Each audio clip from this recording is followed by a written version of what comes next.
Well, it was about 3 o'clock in the afternoon, somewhere in that vicinity. We got a call for a boy trapped in the water, trapped in the ice. We weren't really sure where it was. We weren't sure if it was in the lakeside, if it was in the creek in Webster Park. The dispatch was kind of vague. They first said it was in the ice skating rink, which there is no ice skating rink. The second one said it was near a pool. Third one said it was near a lighthouse, and that kind of narrowed it down a little bit because we knew there was a pier with a light on it. Possibly could have been the area that they were in. Come to find out, 3 boys were out playing on the ice. One fell through about 150 foot out onto the lake into this ice cavern or ice volcano that had been slowly being built during the wintertime. He was probably 10 foot down below the surface of this ice cave and down into the water, being thrashed around inside there like we almost called it a human washing machine. Firefighter Jones was first on scene. You had a little trouble finding it, right? Yeah, I was standing by in the Webster Park parking lot, hoping for more details over the radio, trying to figure out where we were and what we really had. And finally, one of the youngsters waved you down, or? Well, the lighthouse kind of tipped me off that I was probably close to being in the right spot.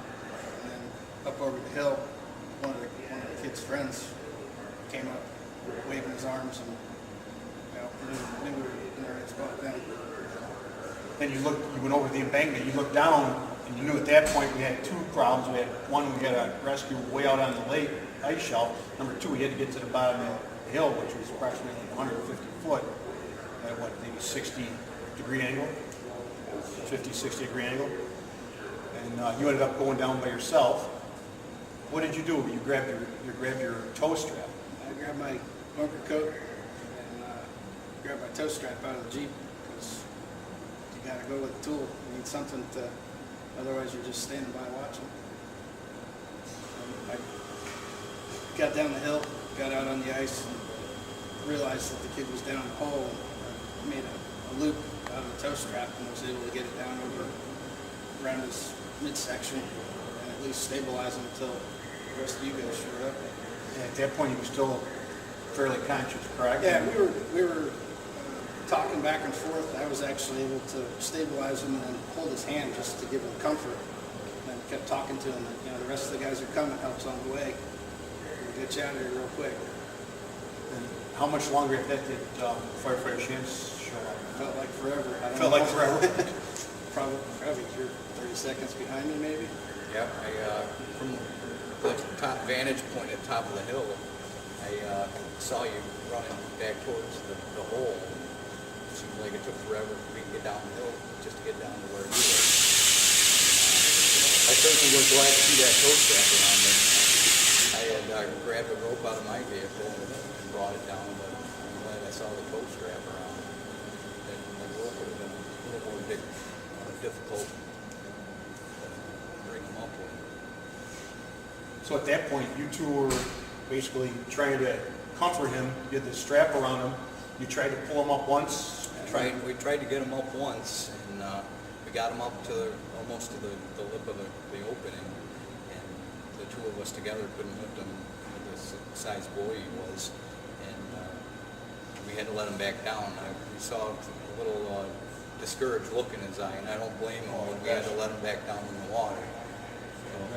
So, You guys were pretty discouraged at that point too. yeah. That was a heartbreaker when I had to look him in the eye and lower him back down. Well, I know I responded from the village, and I live right down by the lake with you guys, and I happened to be up in the village. By the time I got there, ran over the hillside, and you said, "Get your down here now." And I says, "Okay, John, how did you get down there?" You go, "Slide down." Any way you have to get down. Start falling. And it was a pretty good ride. Fell a couple times going down, and by the time I got to you guys out on the ice shelf, he was barely conscious, if conscious at all. And at that time, the decision was made: we got to get him. We got to get him out of there. We can't fool around any longer. And the 3 of us, basically at that point, we decided to go 1, 2, 3. We got him up to the edge, and he got caught on the edge again. That ice shelf. It almost be coming out of a cup, and you can't quite get over the lip of it. So you guys actually held on to the rope, and So I leaned over. grab his belt. I went over to grab his belt and lift him over, and hoping, like we all were, that this thing wouldn't break and all three of us would be in that water. I go to reach down, he's got no clothes on. That human washing machine, you know, to say, actually the logs and the ice chunk ripped all his clothes off him. So I reached down, grabbed him as hard as I could by whatever I could grab on his backside, and we got him up over the ice shelf. At that point, he was unconscious, and he was what we call unstable, suffering from severe hypothermia and frostbite. Time records show he was in the water just a little bit over 18 minutes. At that point, then we had to get him up the hill. And, adrenaline was going then. I guess we rested for maybe 5 seconds. We were exhausted, and then Got him stabilized as much as we could to get him up the hill. got And warmed up. packaged to do a rope rescue. And we couldn't even wait for the rope rescue team to show up. We had to get him up the hill. The decision is we had to get him up now. We could not wait for the rope rescue team to be assembled at that point. But, John, you did one heck of a job. You had a toe strap. Keep your wits. Just the thought of getting that strap. Who knew you would need it? But it was a tool, and it worked. And the way you were able to loop it around them definitely saved the youngster's life.